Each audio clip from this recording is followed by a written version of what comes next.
Everyone, I'm just going to do a very quick tutorial and show you around some of the basics for using this software called Vectr.com. So it's just Vectr.com. Now, admittedly, there are tons and tons and tons of graphic design online web software that you can use to create your mastheads. I've just decided to go with this one because I think it's relatively simple and straightforward, in all honesty. Um, as a lot of things are online, they're very, very basic, and you'll know that by now from using some of the other software like Pixlr to do some of your image manipulation, and even Lucid Press that you'll come to use to put your magazine together. But we'll just begin nice and easy with a little bit of a sign up. So if you get into the website, click on sign up. Choose a username in there, whack your email address, and just use your college one for that one. And again, maybe just use the password that you use for your college account, just to keep everything together. And then just do the sign up. Obviously, there's Facebook and Twitter and Google accounts as well that you can use to sign in. It's totally up to you, completely and utterly up to you. I just don't want you to get spammed all over the place when they start sending things out. So once you've done that, go through the process. You know how these things work, and just get to the login. So once you've logged in, it'll look very, very, very, very, very empty and very basic.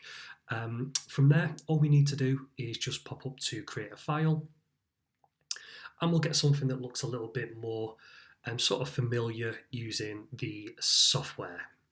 So if you sort of zoom out, you find that you've got a little square that you can work within. Just give you some boundaries and sort of areas to keep everything in tow.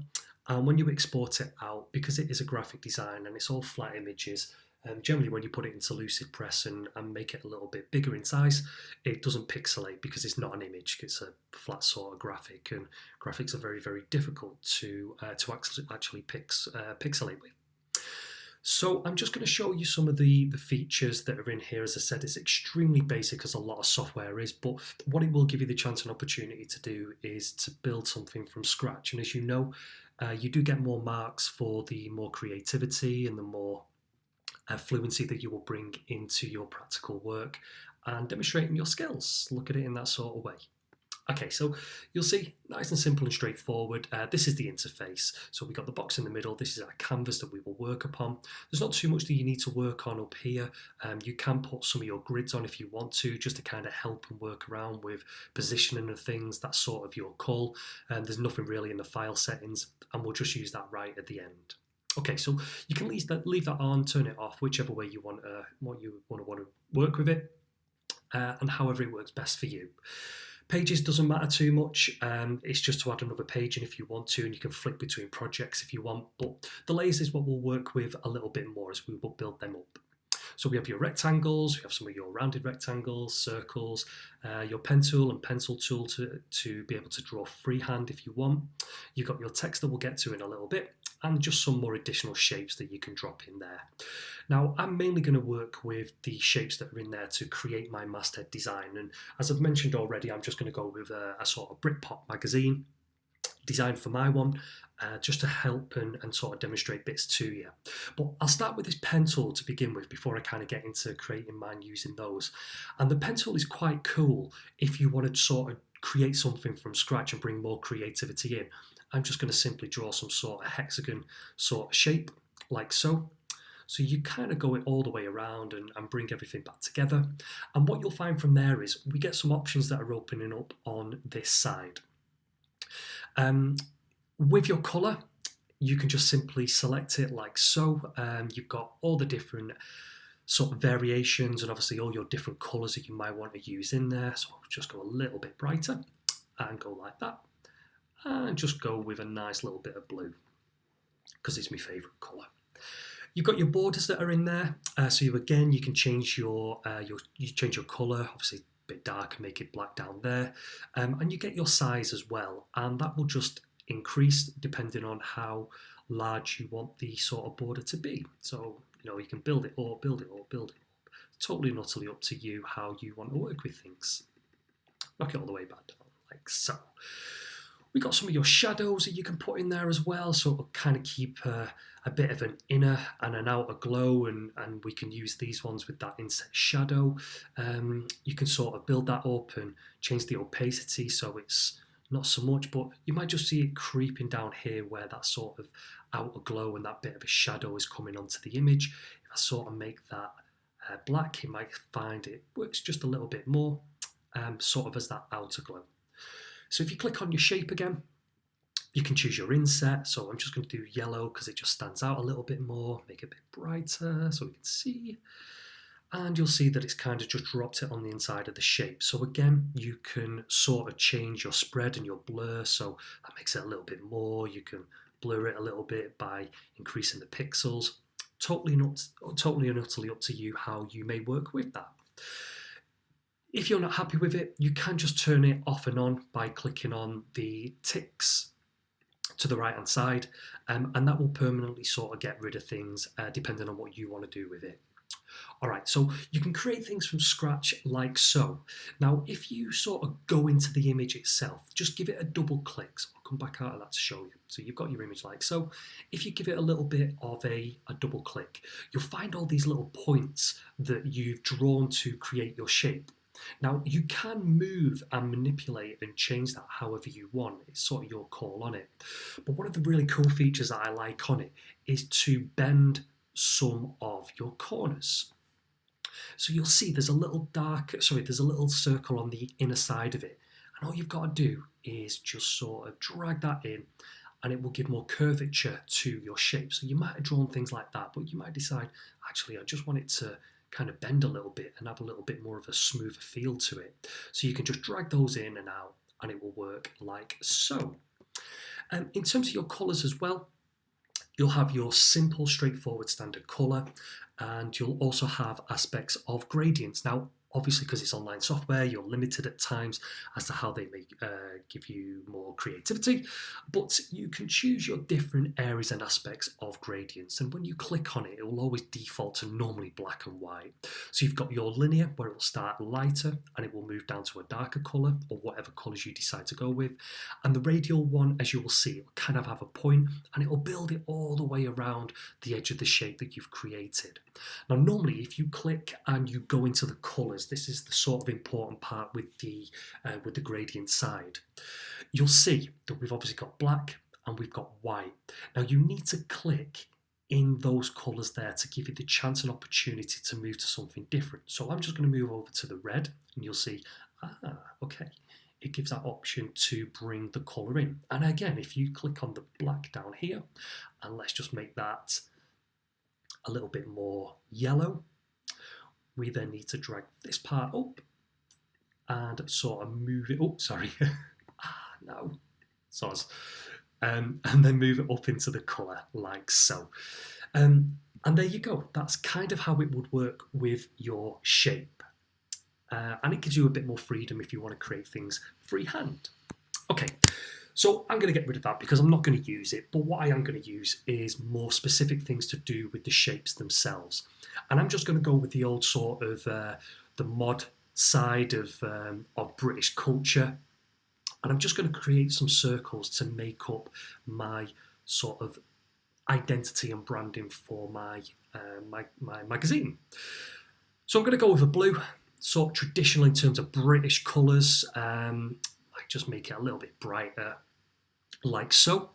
I might stick a border on it. I don't know yet. We'll see how it kind of goes. But if I want to do same sort of thing, click on the colour, it adds as normal. We can turn it off and on, standard sort of thing. Again, if I want to kind of drop a little bit of a shadow into it, I can do. I can change the opacity so it's more prominent. And we can bring the spread in as well. And you'll see just sort of on the edge there, it's just putting that little bit of a shadow on the outer part of my glow. If I knock this down a bit, you might be able to see things just a little bit better. So I'm not happy with that. So I'm going to take it off anyway, and maybe just put my sort of outline border onto it. But from there, I'm going to build up my colours and build up my shape. So again, I'm going to draw another little circle, and you'll see how this all kind of works and fits and starts to build up my logo a bit more. I'm going to make this one white and do it like so. I'm going to build up another one and kind of build the colours to get my circle and my use of Britishness. Throw a little bit of red in there, drag it across, make it a bit more vibrant and prominent, and you'll work like so. It's sort of your call on which way you create your logo. I gave you the chance, obviously, last week to mock up some sketches, mock up some ideas about how you want your masthead to kind of look on your page. And this is my sort of route with my magazine title itself. Okay. So it all sort of works like that. Now, something that I wanted to show you is to do with the use of colour. Now, when you select a certain colour, it will always give you a sort of generic code that you'll see down there. If I just move the colour around, you'll see the sort of numbers move like so. And it's just finding a different variation of that shade of blue. Now, obviously, we want to kind of keep it all in-house at times. And if you're making a shape like this, you want to kind of keep the same consistency with the colour. Now, you can either make a little note of some of these numbers and letters and hashtags to find that specific colour, or something that I really, really like to use is this tool here, this eyedropper. Many of you who are familiar with Photoshop will know how the eyedropper works, but if you select that option, it will bring up this little circle. And what that does is you can click on a part of the colour that you want to choose. So what I want to do here is just keep a little eye up here where it says colour, okay, just on this colour part here, because that last one is this lighter sort of shade. So if you keep a little eye on that colour, I'm just going to click it now, and you'll see that it just very slightly changes it back to this one that I'm hovering over. Okay, so you see it just went a little bit lighter there, and it's made that part of the shape the colour from this one here. So it's a really, really, really nice one to be able to use to keep that consistency of your colour. You've got all your layers here, as you can see, and you can just pop on each of them and change it to whichever one you want to use. So obviously we've got the red one here, and maybe now I just want to stick a little border on it. Actually, I want it to stand out a little bit more. Maybe I want to go back to sort of this one, this internal one here. And again, you know what, I think it's quite nice with some of those borders on it, just to make it a bit more standout-ish, so to speak. All right, so that's sort of my very sort of off alignment image, bit of branding, bit of logo for my masthead, and I'm sort of happy with that now. So what I can do is I can drag a box over just simply using your trackpad or your mouse, and actually it will throw the whole shape together just like so. So it grabs all of those layers and you can move it to wherever you want within the canvas itself. I don't know yet which way I'm going to work. I don't know if it's going to be on the left or it's going to be on the right. My couple of mock-ups sort of say maybe on the left, but maybe on the right. We'll see. And one of the sort of beauties as well with that is normally it will keep everything synchronized as well. So it keeps all the constraint proportions however you want, and you can drag them in and make it larger, make it smaller, totally and utterly up to you. I'm quite happy with it like that for now. So what I'm simply going to do, I'm just going to move into a little bit of text. And you'll see straight away that if we draw a box like so, we can simply type in the title of your magazine to build up your masthead a little bit more. So I'm going with Britpop Mag, very unimaginative and exhibit like a creativity in there. And hopefully we'll be able to get over it. Come on, I'll get there eventually. It will show up. Oh, sorry. There we go. All right, it's back. We're back in business. So if I highlight my text, you won't be able to see it too well, but over on the right hand side, this is where we can start to amend them sides. So we've got the size, and you can increase and make it much larger so that it's more appealing, more fitting, whatever you want it to kind of be. You can change some of the settings at the top to make it a little bit more familiar with size. And as I was saying before, you know, you don't really use the file settings too much, but you can change them to centimeters if it's going to work a little bit better for you. Again, totally and utterly up to you. A lot of people with graphics like to work in pixels, but you might want to change that. And I'm just going to leave it for the foreseeable onto centimeters so you can see how that works. Okay, so it works a little bit like that. I'm just going to drag that out, get it back on screen a little bit more. And hey presto, there we go. Similar sort of thing to before. I might decide that I want to keep it with consistency of colour. I might want to make it a little bit brighter, might want to make it a little bit darker, might go for a different variation, a different bit of a shade for it. But again, we can just work through the colours, use the little circle to get your desired level that you want. If you again want to use your eyedropper and choose your colour, you know how to do that by now. I've shown you that just a minute or so ago. I've got my border that's in there and you'll see automatically that it's on. I can make that a little bit more. It's gone a little bit off there. So that all comes back to your size and you can type in what you want into there and it will change the proportions and the constraints for it. All right, so again, on and off with the little tick if you want it in that sort of way. I'm fairly happy with that. I'm fairly happy with the use of the colours. I might decide that I actually just want to keep it a bit more consistent and keep it within my branding for my masthead. And that's how we kind of go. That's how we kind of go. Again, we can use the shadows, whichever way you want to work with that. Again, if you want to put something on the internal side of your title, again, totally your call. Final thing that I want to finish off with is your fonts and your typeface. Now you'll see in and around here, we've got your alignment, so you can change it to the left, you can change it to the center, to the right. That just kind of fits it within the box. Sort of your call on that one. You've got your normal. So if you click on normal, you've got all your different variations of your font. So you've got your light italic, bold and semi-bold as well. You can kind of bold and italic things, and it changes things just ever so slightly. But that's where you've got a little bit more of your styles of fonts, okay? You've got all them different parts in there. So I'm just going to choose italic just to kind of go back to normal. And as well, if you click on Open Sans, that is the default typeface that you will find. And there are tons and tons and tons of them in here. You sort of click on your little dot there, you can move up and down. I'm just going to go nice and easy and just use my page up and down. And we should hopefully just kind of go, my mistake. We should hopefully just be able to kind of go from there. Okay. We'll be able to roll up and down and move in and around with all the different sort of fonts that are in there. I don't know why this isn't working, sorry.